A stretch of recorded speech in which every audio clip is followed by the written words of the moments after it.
Hi everyone, welcome to my channel. ఈరోజు మన వీడియోలో టేస్టీ అండ్ హెల్దీ రెసిపీని షేర్ చేయబోతున్నాను. పెసరపప్పు పాయసం.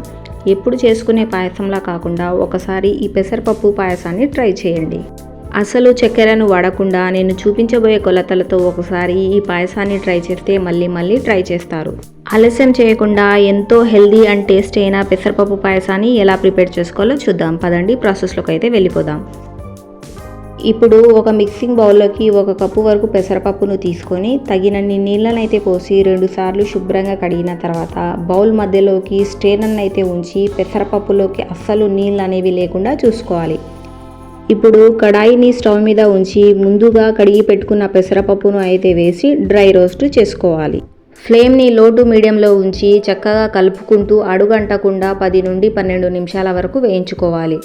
10 నిమిషాల తర్వాత పెసరపప్పు చూడండి చక్కగా వేగిపోయి కమ్మటి వాసన అయితే వస్తుంది. ఈ స్టేజ్లో స్టవ్ను అయితే ఆపేసి ఒక కుక్కర్ను అయితే తీసుకొని కుక్కర్లోకి పెసరపప్పును అయితే వేసుకుందాం. మనం తీసుకున్న 1 కప్పు పెసరపప్పుకు 2 కప్పుల వరకు నీళ్లను అయితే యాడ్ చేసి 2 విజిల్స్ వచ్చేంత వరకు కూడా కుక్ చేసుకోవాలి.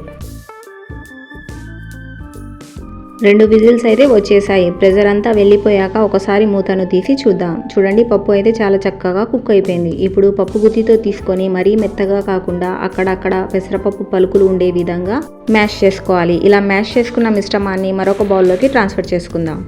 ఇప్పుడు ఈ మిశ్రమాన్ని పక్కన పెట్టేసి పూర్తిగా చల్లారనిద్దాం. ఇప్పుడు స్టవ్ మీద కడాయిని అయితే ఉంచి 1 కప్పు వరకు తాటి బెల్లాన్ని తీసుకోండి. 1 కప్పుకు 2 కప్పుల చొప్పున నీళ్లను అయితే వేసి బెల్లాన్ని హై ఫ్లేమ్లో కరగనివ్వండి.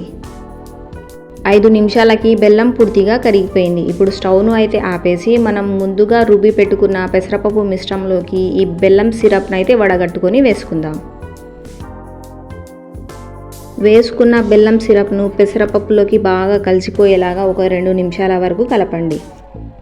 ఇలా అంతా చక్కగా కలుపుకున్న తర్వాత ఈ మిశ్రమాన్ని 1 గంట వరకు చల్లారనివ్వండి. పూర్తిగా చల్లారిపోయిన తర్వాత మిగతా ప్రాసెస్లోకి అయితే వెళ్ళిపోదాం. 1 గంట తర్వాత అయితే పూర్తిగా చల్లారిపోయింది. ఇప్పుడు మనం ఇందులోకి 1/2 స్పూన్ వరకు యాలకుల పొడి, 1 స్పూన్ వరకు డెసికేటెడ్ కోకోనట్ పౌడర్ లేదా ఎండు కొబ్బరి పొడిని కూడా యాడ్ చేసుకోండి. మనం వేసుకున్న బెల్లం సిరప్ అంతా చల్లారిపోయింది కాబట్టి 2 కప్పుల వరకు కాచి చల్లార్చిన పాలను వేసుకోండి.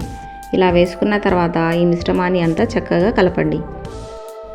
ఇలా కలుపుకున్న మిశ్రమాన్ని పక్కన అయితే పెట్టేసి ఇప్పుడు స్టవ్ మీద కడాయిని అయితే ఉంచి 3 టేబుల్ స్పూన్ల వరకు నెయ్యిని వేసుకొని నెయ్యి కరిగిన తర్వాత సన్నగా కట్ చేసుకున్న బాదం అలాగే జీడిపప్పు ముక్కలను వేసి ఇవి వేసుకున్న 1 నిమిషం తర్వాత కిస్మిస్ని కూడా వేసి లో ఫ్లేమ్లోనే చక్కగా 2 నిమిషాల వరకు వేయించుకోవాలి. 2 నిమిషాల తర్వాత చూడండి ఇవి చక్కగా వేగిపోయాయి. ఇప్పుడు స్టవ్ను అయితే ఆపేసి మనం ముందుగా ప్రిపేర్ చేసుకున్న పాయసంలోకి అయితే వీటిని వేసుకోవాలి.